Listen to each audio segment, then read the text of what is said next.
what's up guys, Shadow Steel here, and welcome back to another episode of, well, I guess it's Trackside, honestly.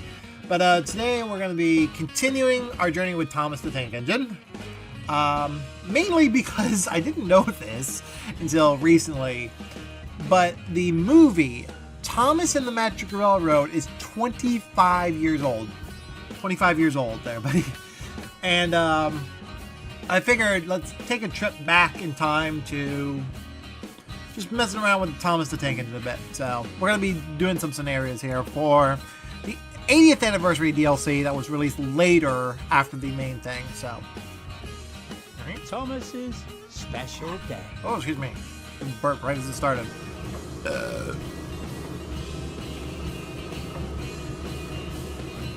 Early one morning, Thomas the Tank Engine was waiting outside his shed at Minehead Station. He was very excited, as today was his birthday, and he was looking forward to the big celebration happening that afternoon. He was admiring the station decorations when Sir Topham Hatt arrived. "Good morning, Thomas," smiled Sir Topham Hatt, "and happy birthday.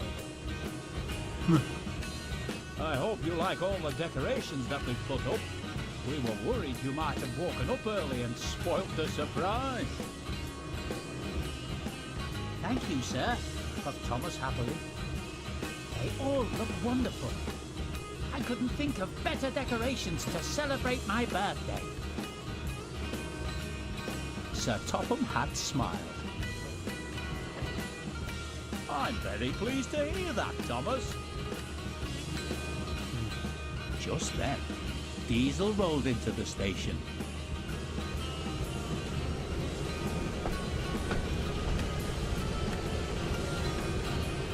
Smug ass. "Ah, Diesel, good morning," said Sir Topham Hatt. "I've got a very important job for you." "An important job for me, sir?" "Yes, sir. Thank you, sir," said Diesel eagerly. "I need you to go and collect the furniture, more decorations and plates for the party. I've arranged for them to be loaded into the trucks, so they should be ready and waiting for you when you arrive." "Okay, sir. I won't let you down. I promise to do my best." And with that, Diesel hurried away to complete his important job. Thomas watched Diesel go, and then looked back at the brightly coloured decorations. Suddenly, an idea flew into his firebox. I gotta... "As it's my birthday, sir, do you think I could have a new coat of paint?" "Well, of course you can, Thomas," smiled Sir Topham Hatt. "I'm sure they've got some blue paint in the workshop." "Actually, sir, I was thinking of a different colour." "Oh? Well then, what colour did you have in mind?" "Just you wait and see, sir." Oh, they actually opened the doors. And rolled back into the shed.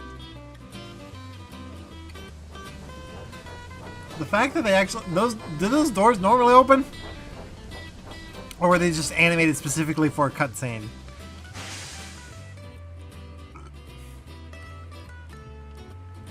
I'm confused on this. Okay, here it comes.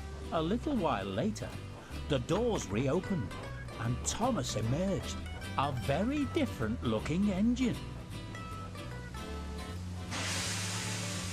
Camera angles are pretty good. That's... Sir Topham Hatt grinned. "I haven't seen you painted in those colours in a very long time, Thomas. You look just like you did when you first arrived on Sodor. It only seems right that you should wear your original colours for your special day." "Thank you, sir. I thought you would like it, and I'm sure that the passengers will enjoy seeing them too." "I'm sure they will," replied Sir Topham Hatt. "Now then, Are you ready to get started with your work? We still need to make sure that everyone gets to the party on time. Yes, sir, puffed Thomas. We'll get going straight away. That's a good engine, smiled Sir Topham Hatt. Off you go then, and I'll see you at the party. And with that, Sir Topham Hatt turned and walked away. There we go.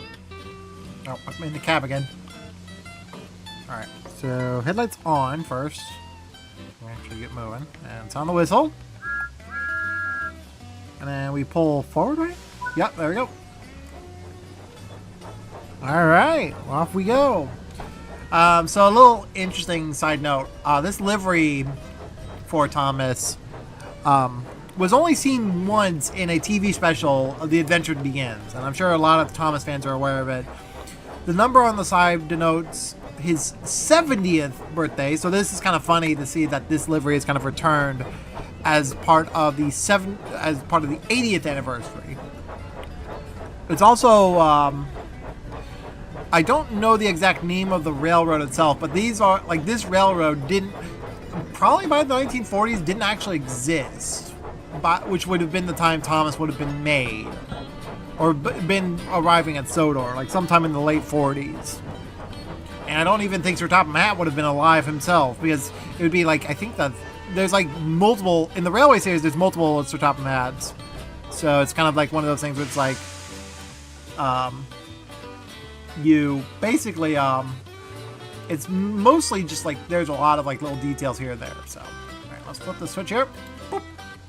All right, we're good. Let's go back in the cab. Get in the cab. Okay, close the door. There we go. Back in. Back up. We're collecting Annie and Clarabelle now.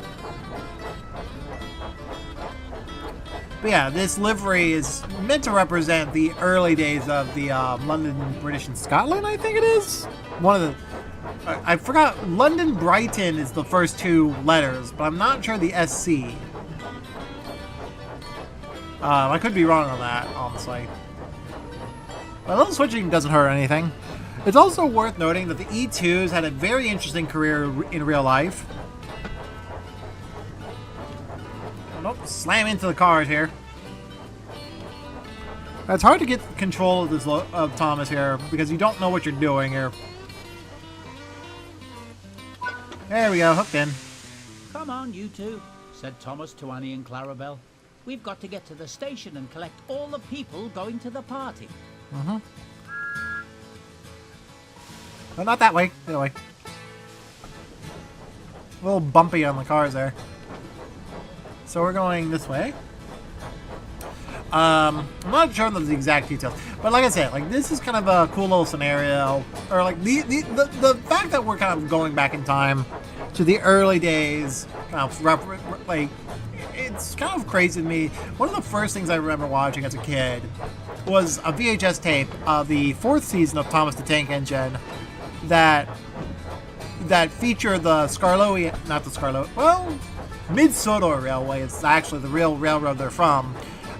Stewart, Duncan, and Thalkin were the locomotives featured in that short. It was like 3 shorts, I remember, if I'm not mistaken, of the early, like the beginning, and then kind of their the search for Duke. So it's kind of a nice little like touch to see this come about and whatnot. Like I've now I get like some people have made fun of of kids that like Thomas, but like this is what brought many kids into, like many people my age, into steam preservation and railroad preservation. So it's only natural that the celebration kind of encompasses everything. It's one of those things where it's like actually like significant enough where you where it shows off like how people really got into the railroading and everything. So, all right. Make sure the signals are clear back there. Let's go. Woo. Need to make sure the signal is clear for us. I think we're good. Are we? We got a red and a approach, isn't it? I think they're both red. Yeah, they're both red. Unless that's not our signal. Is that not our signal? We have an approach. Okay, we're good. Alright, off we go. Gotta make sure you don't run the reds. I've done that once in a scenario, and I just screwed up the entire scenario. In terms of like how it loaded and everything. I actually had to reload the scenario from the ground up. Because it was the one with Diesel. I think I played that on video last time. It was like, oh, yeah, that's a problem. Because Diesel disappeared due to the fact that I think the cutscenes have the actual locomotive loaded. So it was kind of a glitch, but not too bad of a problem. But I will say, like being able to run these scenarios and whatnot, I don't.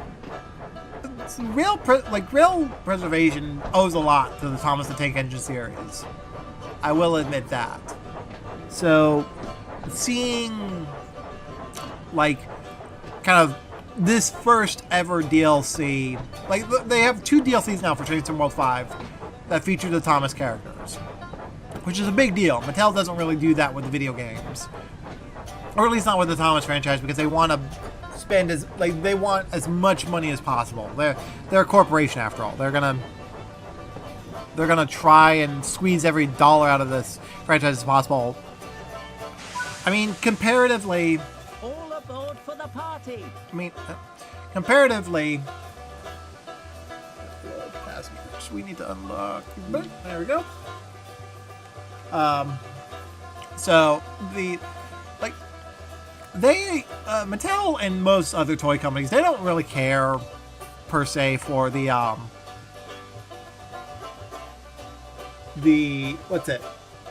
basically doing stuff like this, because they're the kind of they would rather make as much money as possible, and that's typically gonna be no flip. Oh, I see. Interesting. There's actually a loading gauge on the side there. I didn't even notice that. That's kind of cool. So it actually shows how many passengers are being loaded. That's cool. Kind of smart, honestly.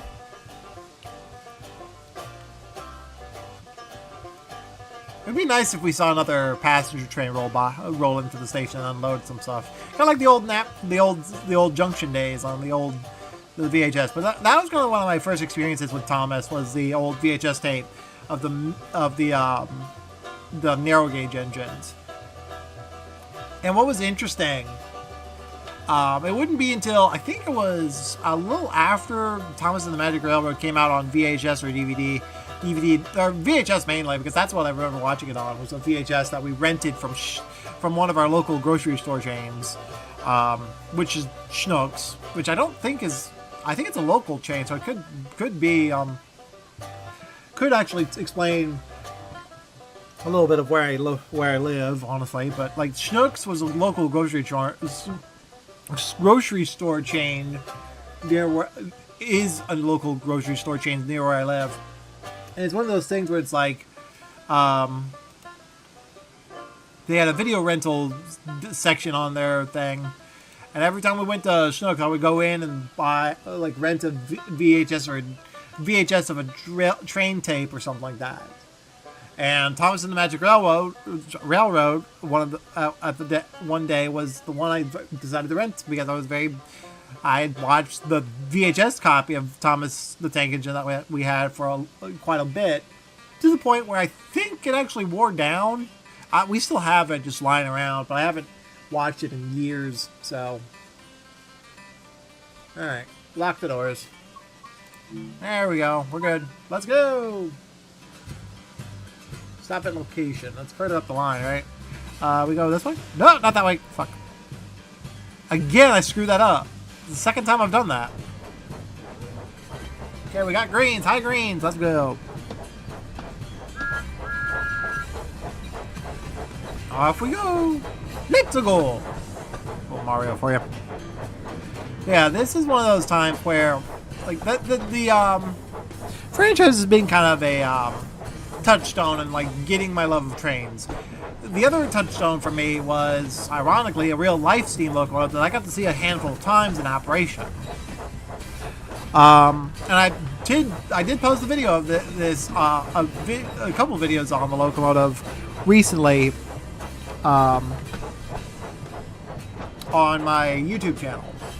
The first of which is some actual recording, home video footage that my dad recorded of the Frisco 1522 on its final excursion. The second video, it was posted just earlier this week, actually, as of this recording, of a rail fanning type situation, like basically me chasing down the 1522 in a video game. And it was kind of fun to do that. It was kind of fun, and I actually plan to do some more editing with it, kind of like make it a little bit more detailed and whatnot.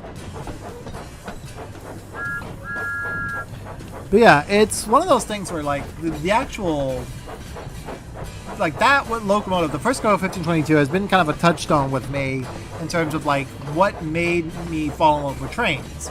Now there was a bunch of other things that, of course, led to my love of trains really coming to grow and whatnot.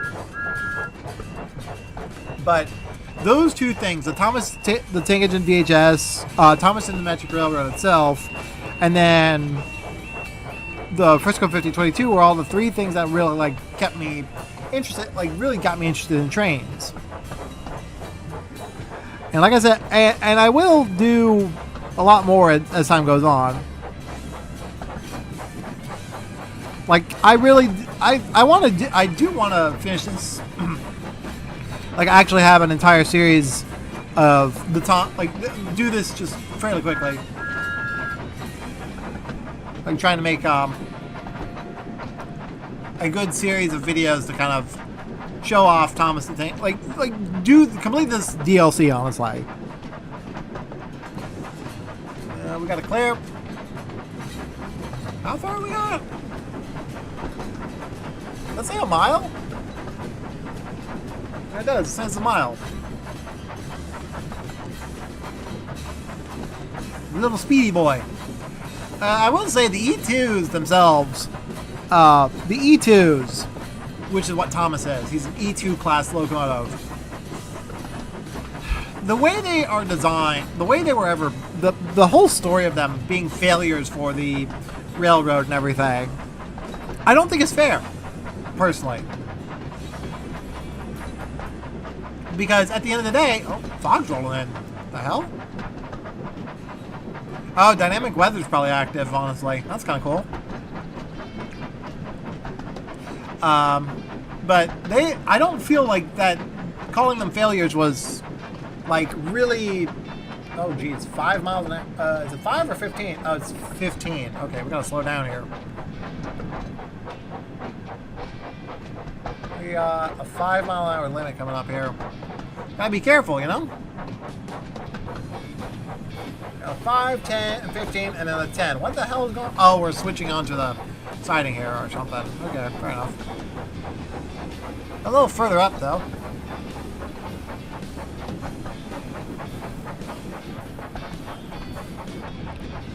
But yeah, the E2s, if they were used on branch line services, in my personal opinion, if they were used on branch line services, they would probably be okay as a locomotive class, honestly. They probably would have done well. They probably would have succeeded and actually been something that would have been seen as a success. But nope. The railroad decided either they are going to do long-range commuter services or they are going to do dockyard switching. And to me, that's what killed them. The railroad management didn't give a crap of what they were doing with them. And they ended up screwing them over, essentially. So, it's one of those things where, like, it's disappointing because of the fact that they were deemed as such failures, but history remembers them as failures. But when you actually look at the details of like what they could have been used for, how they could have been used, like there was a good chance that they could have succeeded in being an actually in the words of Thomas and Sir Topham Hatt, a really useful engine for what they were being designed for. They were designed initially to replace the E1s, which were being used as suburban tank units. They were being used as commuter trains. But these locomotives, from what I understand of the problems with the E2s, was that they didn't have enough coal, they had barely enough water to do their jobs, and it was one of those things where it was just an unfortunate set of circumstances for them to really do what they needed to do with them. Okay, we're coming up to the 5-mile-an-hour limit, so I got to be careful here. It's very tricky to do this, honestly. Oh, the hell!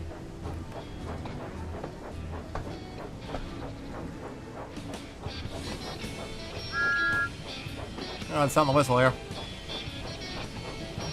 Oh, cool! That's a whistle post. Give a little whistle post. Oh, that's for the crossing up here. Okay, I see what they're doing.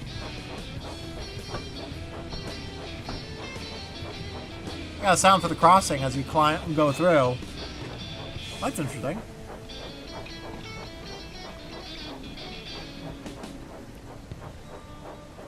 Alright, well, I almost feel like dynamic weather is on to some extent because I am seeing weather being kind of interesting here. Alright, here we are.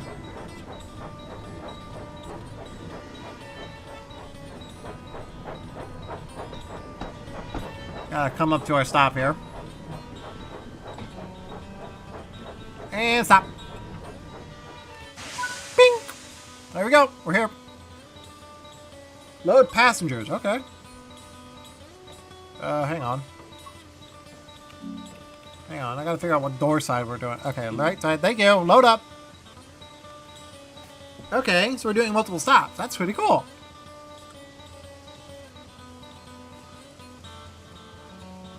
Let me see if I can get a screenshot for this, honestly. Alright. Might as well do it later. Why not?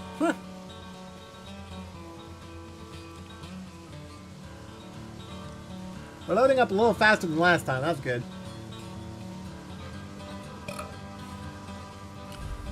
So we have a 10 coming up here? Yeah, we have a 10. So I'll be careful.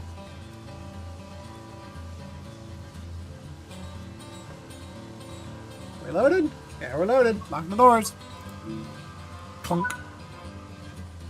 It looks like everyone is on board now, Thomas. Okay, Annie, let's get going. We don't want to be late. All right.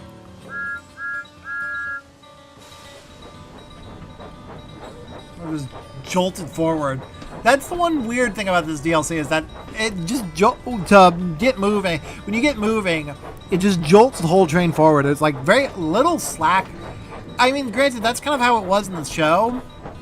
It wasn't very smooth like it is in real life, but it's one of those things that was kind of funny to me to see when I started playing this DLC was that when you started moving Thomas or any of the locomotives in the DLC, well, the only other locomotive being Diesel, of course,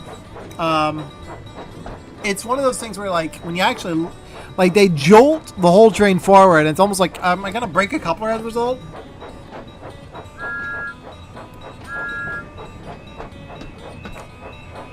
Coming through here. I never like those crossing sounds, honestly. That's the one out of all the crossing sounds in the UK, that is the weirdest one by far. Not 11. I'm gonna try and stay under the speed limit.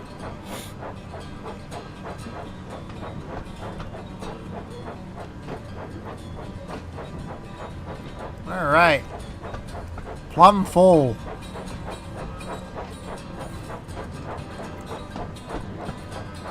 Are we good to go?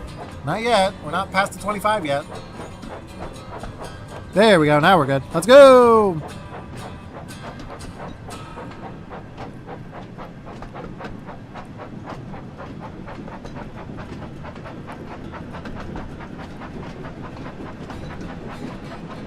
You can kind of hear a little bit of a different chuff there. That's interesting.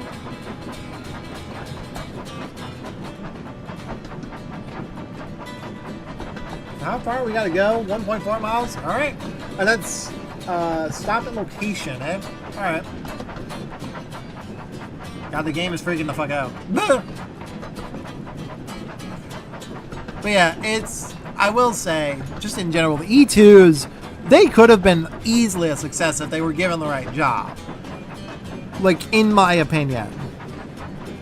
I think I talked about this on the last video, actually, about Thomas and whatnot. Like, how I feel like the E2s were not given the right jobs and everything, and they could have been a success in terms of, like, how they operated.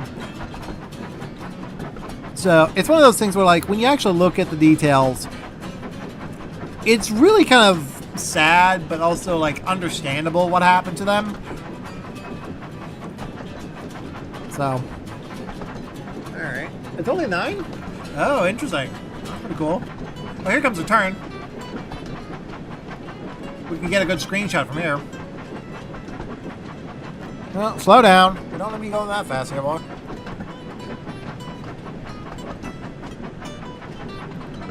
Okay, coming up the hill. Big, broad, sweeping curve here.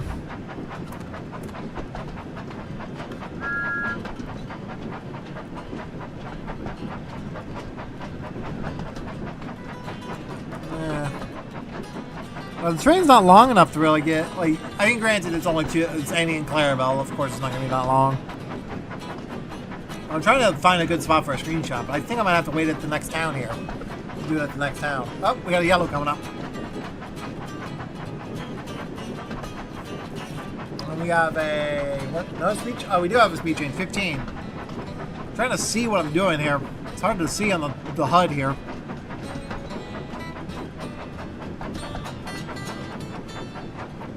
I feel like there should be cylinder cocks or something to mess around with.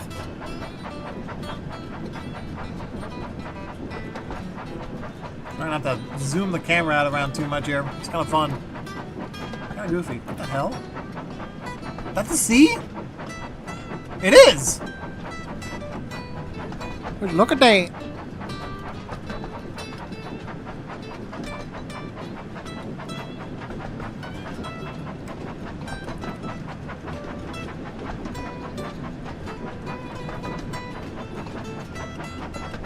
That's kind of a nice shot. On the approach.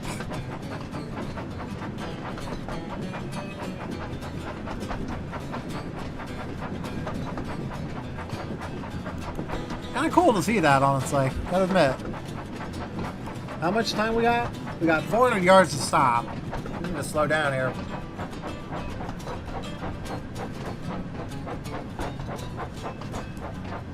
There we go.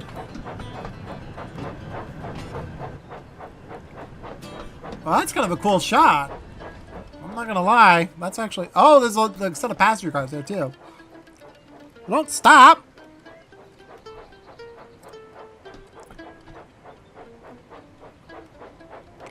There.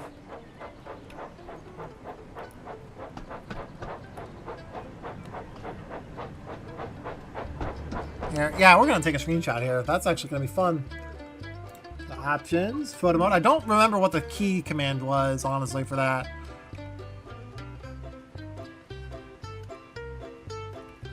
Okay, got it. Field of view.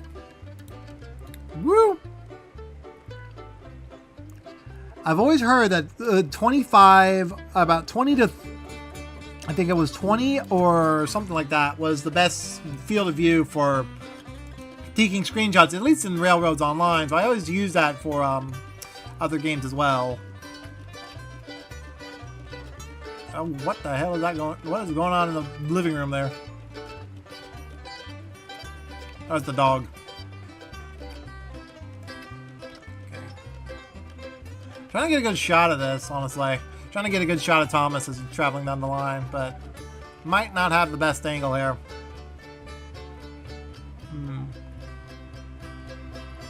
Yeah, like grass. Ooh, that's actually kind of... I kind of like that. Kind of grass in the foreground and Thomas like that. That actually might work. Take that. Yeah, I'm gonna... That's fine. That's good. Alright, here we go. We're coming up. Got a screenshot. Oh, right. I'm gonna take a screenshot of him passing these coaches here. Which, I don't know why these coaches are here. I wonder what they're for here. Okay, let's take another one as he pulls by here.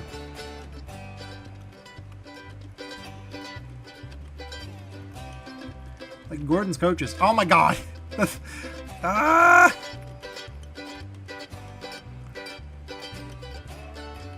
It's like old slow coach or something. Okay, that's not gonna work. You need to be a little farther up.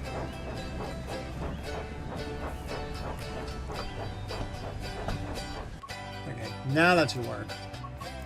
Maybe? Maybe.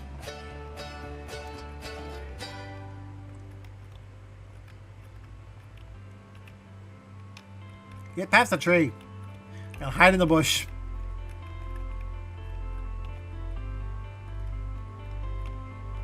Maybe.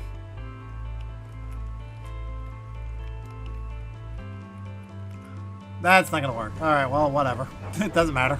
We'll take a screenshot eventually.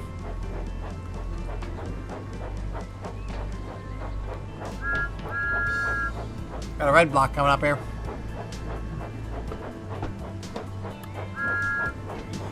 Got a crossing guard at least.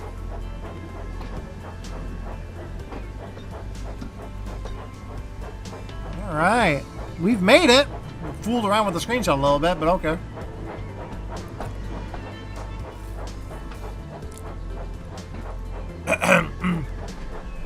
Alright. Well, that's done. Brakes! Brakes, conductor! It wasn't long before the three friends reached Blue Anchor Station. Thomas looked around in delight at all the brightly coloured decorations that covered the station. Just then, Sir Topham Hatt and Mr. Peters walked up to him. Hello, Thomas, and happy birthday. Good morning, Mr. Peters. Thank you. I do like your new paintwork, continued Mr. Peters. A special paint job for a very special engine. Thomas smiled, feeling very proud. Well, it was his idea, actually. I'm not sure if Sir Topham has already told you, but we've got one more special surprise in store for you, smiled Mr. Peters. Oh, thank you, sir. What is it? Both Mr. Peters and Sir Topham had chuckled. You'll have to wait and see, said Sir Topham Hatt. But we do need you to go and collect it once Diesel arrives with the rest of the supplies for the party. Thomas was very excited and began imagining all the different things his surprise might be. Spoilers, it's not anything an engine can have. Back soon, puffed Thomas excitedly. I can't wait to see what my surprise is going to be. Alright. Oh, we got an achievement, boys. Speed graphic. Alright, did I get a platinum here? Yeah, I did. I got platinum. Good. Alright, let me see how long I've been recording there for. About 34 minutes. Alright, not too bad. Not too bad. Let's see what we can do. We might be able to do the next scenario here, depending on how long it takes.